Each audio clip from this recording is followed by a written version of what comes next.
Welcome back to 7 Words to Change Your Life. Today's word is sorry.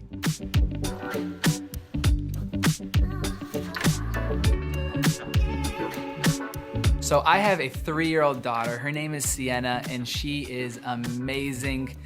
She is funny, she is smart, she is inquisitive. She's all those things that, like, if you have a kid, you know that you love that kid more than anything in the world. And so I do. I love my daughter so much. But my daughter is 3. She's a toddler. I've heard the word three-nager used, and there is some truth to that. This little girl at times makes decisions that I wish she didn't make. You know, she's testing her boundaries. And in those moments, there are things that she does that she's not supposed to, right? Whether it's screaming, throwing something, hitting, fill in the blank. We've all been around children before. And as her parent, I find myself in this position where I have to teach her. I have to help her learn how to make that right. And so one of the things we always have to do with her is that we're always working on is teaching her to say sorry. And it seems like it should be simple, but by the time you've gotten a toddler through the wrong decision into some form of punishment or correction or whatever it might be, trying to bring her back and have her wrap it up by saying she's sorry has proven to be so difficult sometimes. It's so much easier for her when she's finally calmed down. She just wants to go back to playing. She doesn't want to have to go say she's sorry, do the thing to make it right. But as her parent, I know that something she needs to learn to do is after she's made a mistake, go follow up and say she's sorry. One of the funny things about parenting is that the things that I'm trying to teach my daughter are things that I'm not always great at either. Eating my vegetables, going to bed on time, and it turns out saying sorry. Right? There are times where it just seems like it'd be easier to not have to deal with it. And honestly, there's a lot of other reasons other than just that. Whether it's our pride, right? We feel like it's gonna be a knock on our pride to go say something. Whether we feel like it's gonna be awkward to have to follow up with somebody that we may have offended.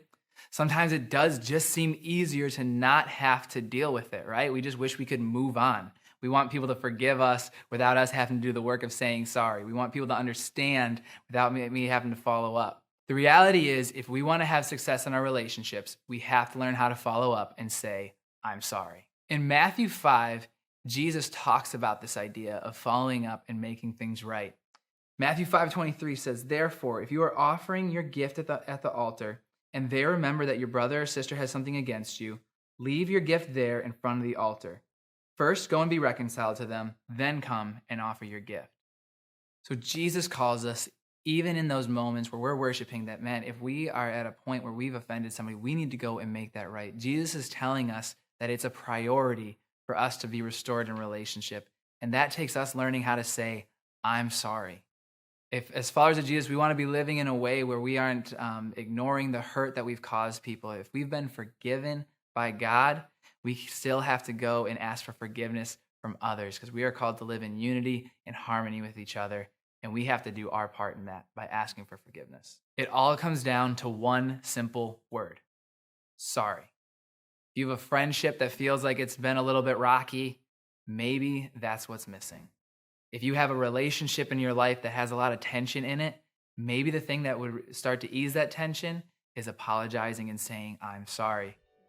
Regardless of what it might be, in all of our relationships, when we hit those moments, they need apologies. They need that word, I'm sorry, if we truly want to be able to move forward with the people around us. If you find yourself praying to God, asking Him to heal a relationship in your life, the answer He might be giving you today is that simple phrase, I'm sorry.